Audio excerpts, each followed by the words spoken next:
Can anybody tell me how many books there are in the Bible?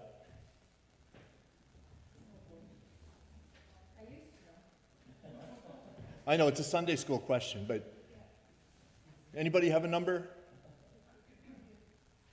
66. Did someone say 66? Reverend Cheryl. And so of those 66 books in the Bible, how many of them are found in what we call the Old Testament, but the Hebrew Scriptures?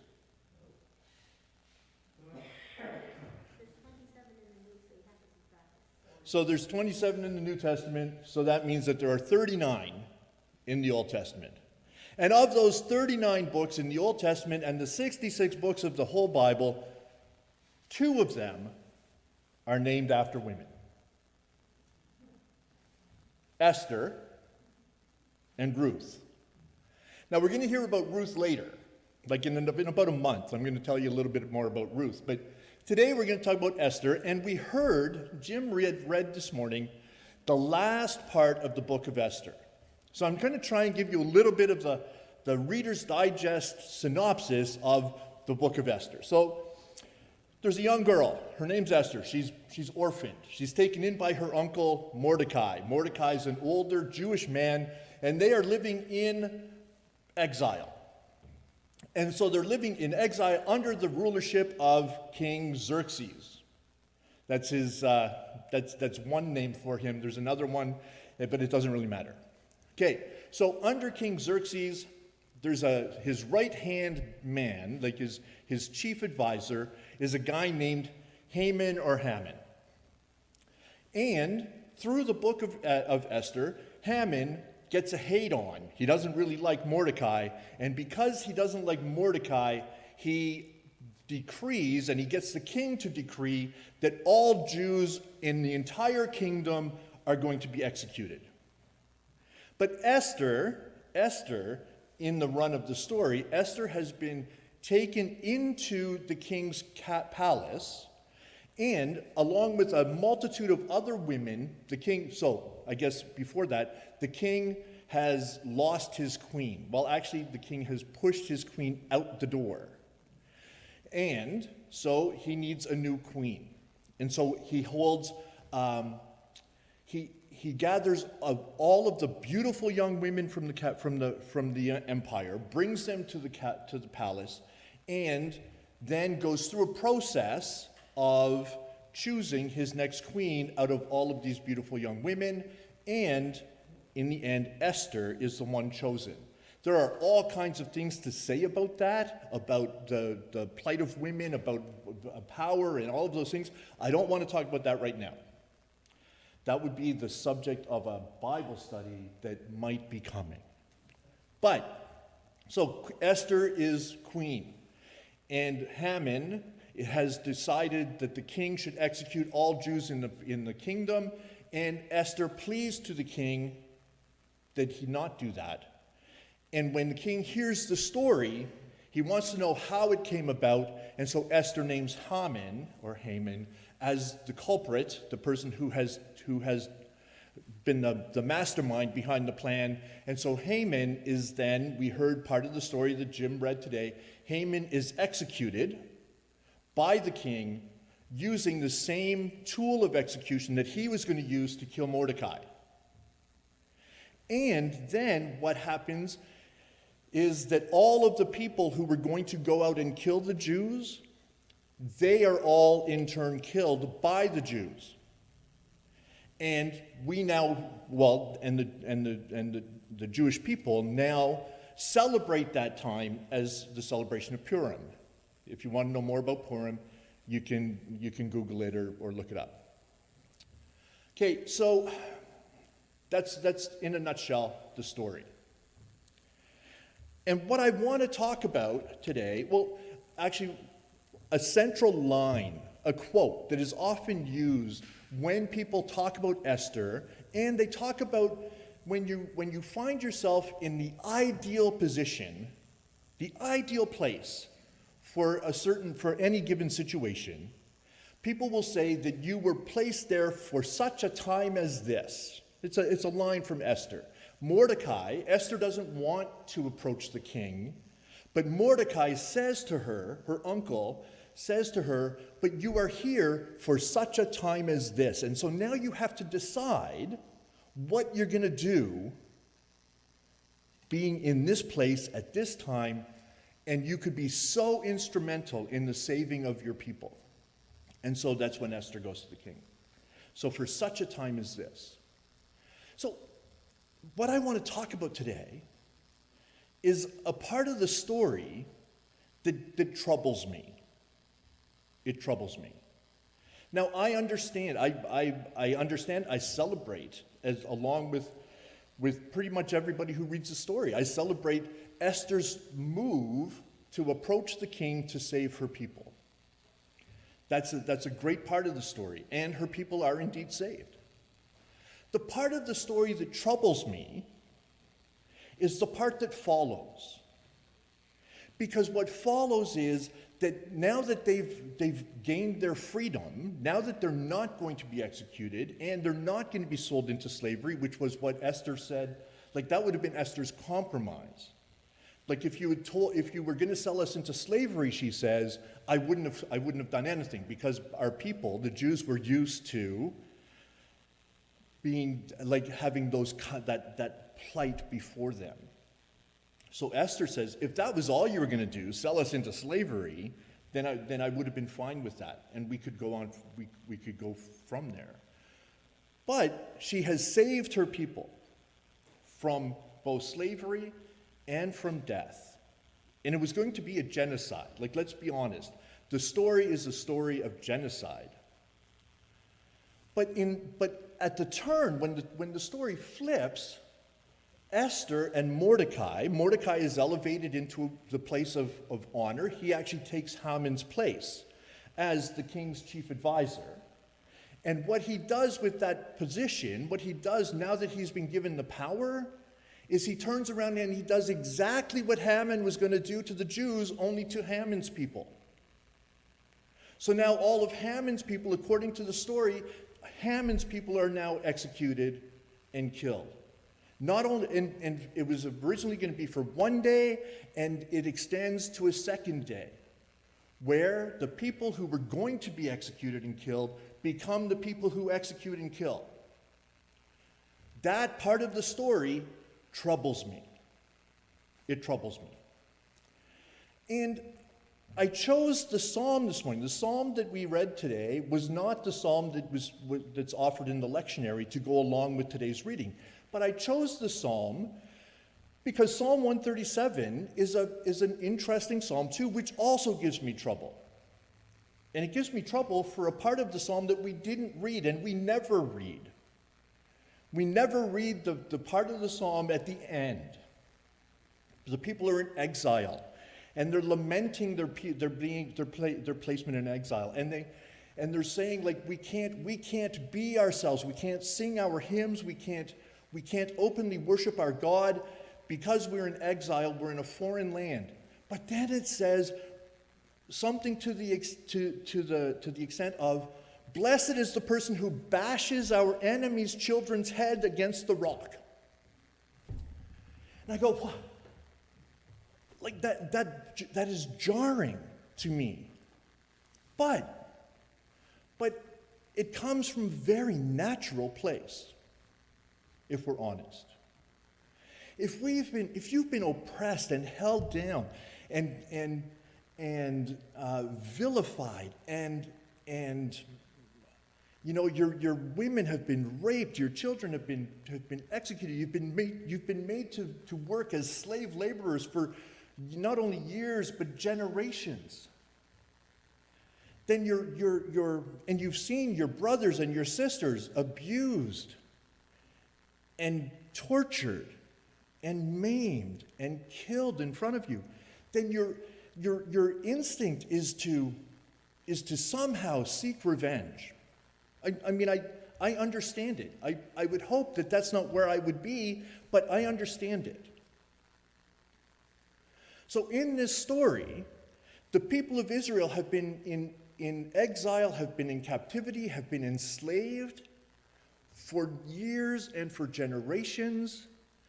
And then it comes to a head that they're now going to be executed and genocide is going to be taken upon them. And so the response is to do the same to their enemies. That is the fear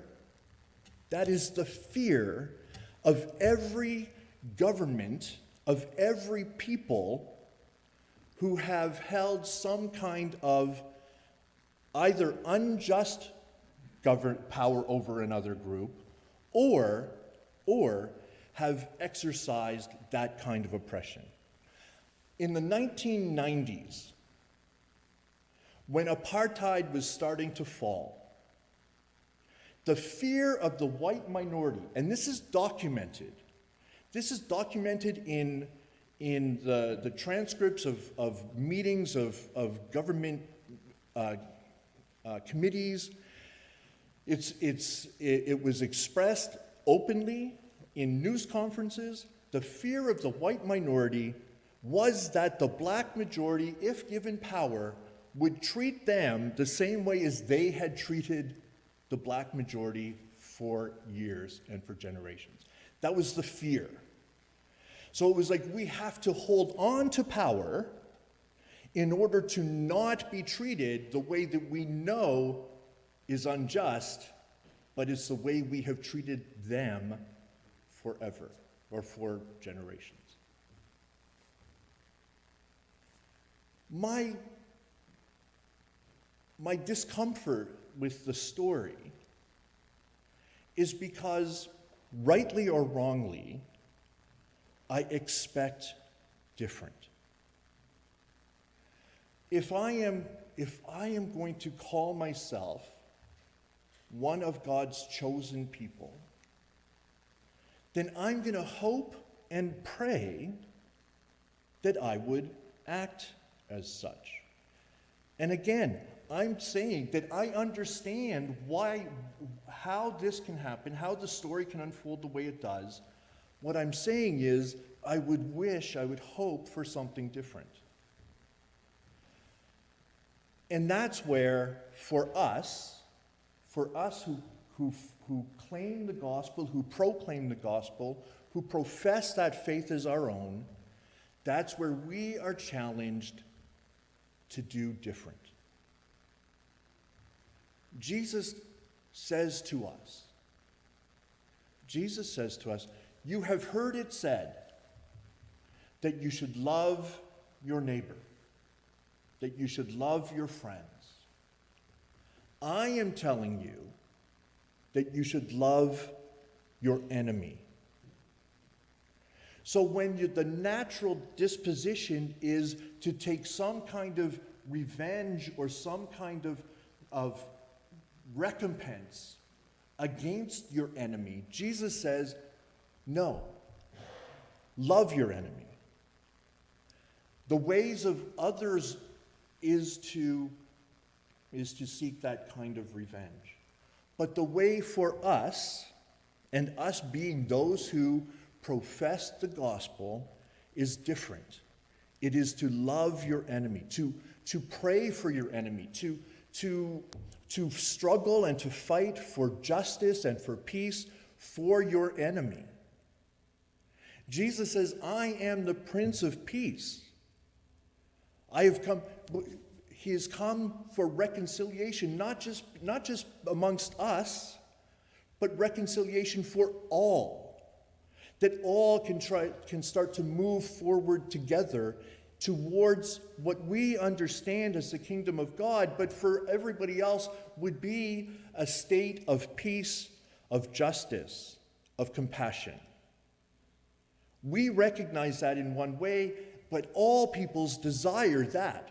Everybody wants their child to be able to get up in the morning, to walk to school without having to worry about bullets flying over their head, to have a full stomach and to have a home to come home to. Everybody wants that, whether they're Christian or Jewish or Muslim or Buddhist or of no faith at all. And Jesus says that his desire, the gospel that he proclaims, is for that state of reality. But in order to do that, in order to love your neighbor and to love your enemy. In order for me to love my neighbor and to love my enemy, it requires me to overcome the fear that other will treat me in a way that is unjust, uncompassionate. It requires me to believe that my enemy wants the same end as I do. That vision of peace and compassion and justice is universal, and my enemy holds that same vision and dream as I do. So this is where it comes to. For me, and this is a little bit of a foretaste of what I'm going to say on Thursday.